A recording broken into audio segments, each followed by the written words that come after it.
ilmoo akkasii jechuudha boodhuma sana keessaa buutu bakka boodhuma filatte sana keessa boodhuma keessan bu'aa itti na dorsistu sana keessa xirqimetti habuutu bakka dhabamayyuu haa taatu jechuudha maal yoo du'eeyyuu namni awwaallatee ta'a bar dhabama haa taatu hin jedhe kana booda garaa kokota dheeraan ilmoon akkasii immoo boolla keessan obbuusaa biirii keessan obbuusatte miti ilachuma keessa obbuustee dhabama haa gootu guma siniin jedhaan bakka gubadhee waan gubadhu dhabeetiin jirachuudhaan maal mirgan qabu maal ani yoon jiraadhe ijoolleen koo jiraatu an du'ee ijoolleen koo akkamitti jiraatu haadha dhabanii jiraatu jechuudha yoo an jiraadhe ani yoon jiraadhe garuu ijoolleen koo hin jiraatu anatu isaaniif haadha ta'a jechuudha anatu isaan jiraachisa kanaaf mucaa ijoollee akkasii siniif isin kennini yoo sinii kennede dhabama sinirraa godhu bakka ijoollee akka kanaa jechuudha mucaa akka kanaa jechuudha dhala akka kanaa jechuudha dhabama sinirraa godhu siniin jedhe sinilleen kenni yoo sinii dhabama baqqama dhabama haa taatu dhabama meetii jechuudha qopheesseeraa fi amma shaanxaa ishee jechuudha waan hundumaayyuu qopheesseeraaf jechuudha garuu maaltu akka na boosisu beektu jecha isheenaan jette jechuudha jecha isheenaan jetteetu na boosisaa yeroo jechuudha waan isheen gootu hundumtuu nama guballeeti jechi ishii dubbii ishii hojiin ishii hunduu si waadaa garuu har'a waan isheenaan jette immoo na gubee na qaqqaammata jechuudha hordoftoota kee nagaan siniif haa ta'u hunduma keessaniif jechuudha karaa baay'eedhaan na rakkattan isinis yaada na barreessitanii dadhabdan isinis jechuudha amma immoo jechuudha baay'een keessa waan baay'ee na barreessitaniittu እና anillee raawwachuu hin dadhabne garuu na raawwadha yeroo jedhu garaan kun adida na murteessannaan jedhu garaan kun adida jechuudha waan baay'ee murteessee garaan kun dadhabaa jechuudha akkaanyi ta'uu hin dadhabe garaa hammaachuu hin dadhabe jechuudha garaa jabaachuu hin dadhabe inna amma maal murteessee yoo jiraattes yoo jiraachuu baattes hin deemtaa jedhe boorsaa ishii qopheesseef jechuudha uffata ishii fideefi achi booda maal jettee uffata umaalleen fudhadheen deemu itti umaallee fudhadheen garuu ati kana booda haadha kosmitii humaa kosmitii sin beekusi nan beektusi itti mee maal jechuudha kun nama akkamitti dhugaan siniin jedhaan nama akkamitti uumame maalirraa uumamte kun ankoo miti ani ndaam kaaduufan deema jechuudha gara boodaatti iyyuu an ankoo miti jechuuf hin deema bakka dhaqanii DNAdhaan haa mirkaneeffatan abbaan mirkaneeffate hin beeku jechuufan deema jechuudha hin beeku jechuufan deema ragaadhaanii namni natti raggaasisu natti haa raggaasisu kana hin beeku jechuufan deemaan jira jechuudha ankoo miti jechuuf hin deemaan nama akkasiniin jedhu jireenyi kee yoo diigame malee ani si faana hin jiraadhu nama jedhu bakka isinillee namni abbaan dhalcheeyyuu jibbee abbaan ormaa maal godhi jettaa jettan abbaan ormaatiin maal godhi jettaa jettan baay'ee asitti isinin sirreessa abbaan dhalchee hin jibbe toon taane abbaan dhalchee inni haadha manaa qaba innillee haadha manaadha biddeenii jira waan ta'eef inni akkoo biratti kan durayyuu gargaaraa ture garuu beekamtiin kennineef mucaa kana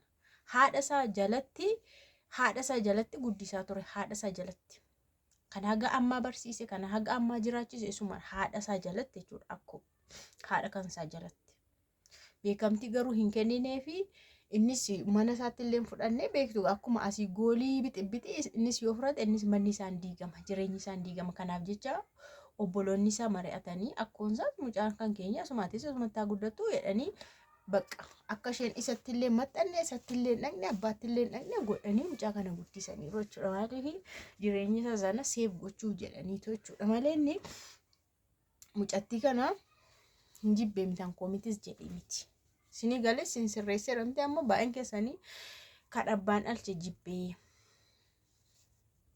jettu jechuudha garuu inni akka koo gowwaa miti kan dhiiradha barinni gamnadha akka koo gowwaa miti qat godhee fidee jireenya isaan diigu qat godhee manatti ol gashee jireenya isaan diigu fuudhee haadha isaa bira kaa'e akkoo isaa bira kaa'e waan barbaachisu waan dhuma achumatti gargaara waan godhamu achumatti godhachuudha bakka maaliif isheenis nagaadhaan akkoo bira teessi innis nagaadhaan mana isaa ta'a argitanii gama sanaanis nagaadha gama kanaanis nagaadha akka kan kootiin hunduun baxabaxamne akka kan kootiin ani hin jeeqamne jiraa hin jeeqamne ijoolleen koo nagaan dhabne ijoolleen koo hiyyoomne akka kan kootii jechuudha inni akkanatti namni beeku namni barate akkatti jireenya isaa sirreeffata.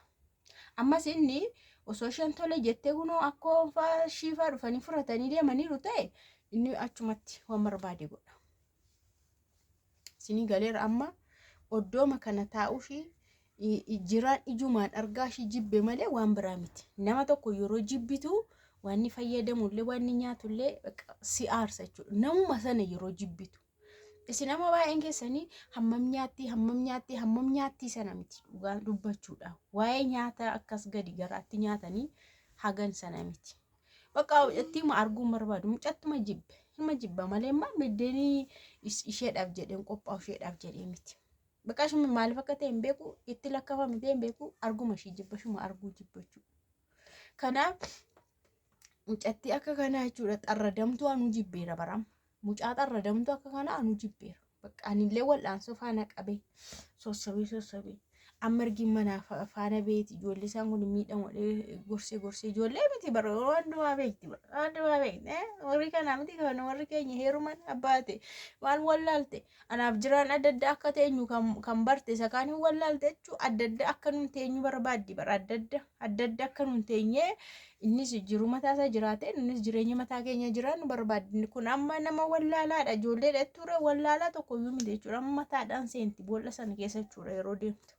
Dhuguma siniin jedha mataadhaan miillaa miti mataadhaan xirqimettee keessa seente bakka abbaan barbaade fayyoon akkas goote arga baggabennaa dadhabuun dhiisaa jechuudha. Namni naa hubate moo naa hubata sinii galeera miti kanaafiyyuu wanti har'a daawwasisee soshiin kana jette haadha koo miti maakos miti garuu nan deema sirraan moo nan deema atillee jiraa biratti galuufi naan jette. Jira biratti galuu miti iyyuu naan jette. Jira biratti galuufi naan jette. Ijoollee isaan kun asitti miidhamaa jiran hin beektu. Ani ijoollee isaan kanaaf jedhee akka garaan koo inni tokko ol fannisame hin beektu. Salapheen koo rarra'e immoo hin beektu. Ani jibba ijoollee koo hin qabu. Garuu amma hin baay'ate jechuudha hin dheerates.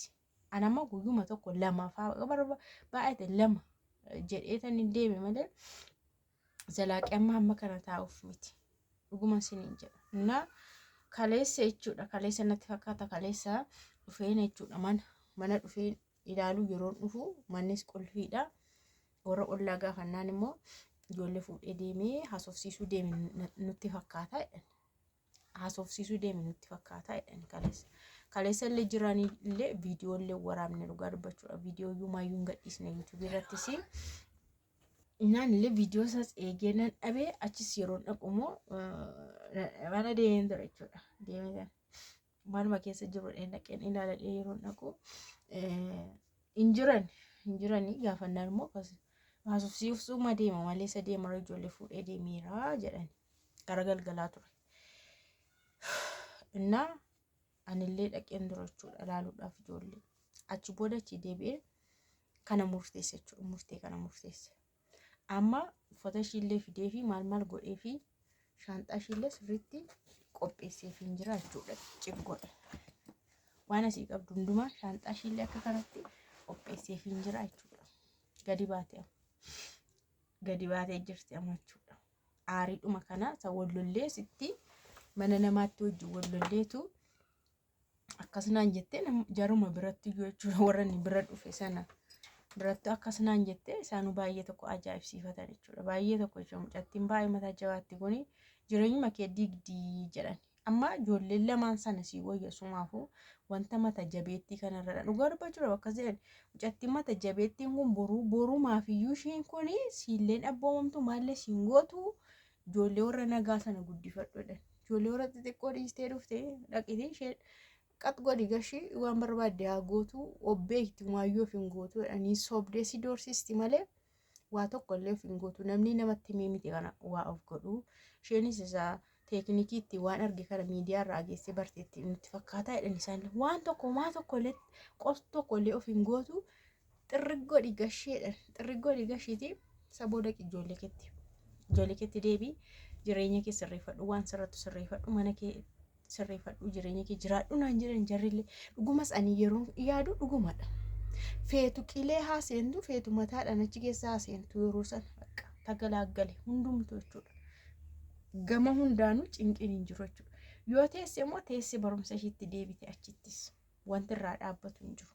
Innaa kanaafuu hordoftoota kiyya warra baay'ee tokko nafaan dhamaatanii gatii keessanii waan isiniif haa kaffaluu. Anumaa isiniin jechuun danda'u yaada baay'ee na barreessitu, nafaana boossu, nafaana dadhabduu, na gorsitu, akkas godhi, mucatti akkas godhi. Jireenya kee hin diigiin fayyuu gaa'ela kee hin diigiin mucattiin kun maalidha dirqamaan gashi maal hedduma ta'etti ofirraa gashi jireenya kee jiraadhu jettu. Araasii illee miti maa taatu namni araasiyyuu dhiisee deemachuudha. እና kana fakkaata isiniin jedha galatooma.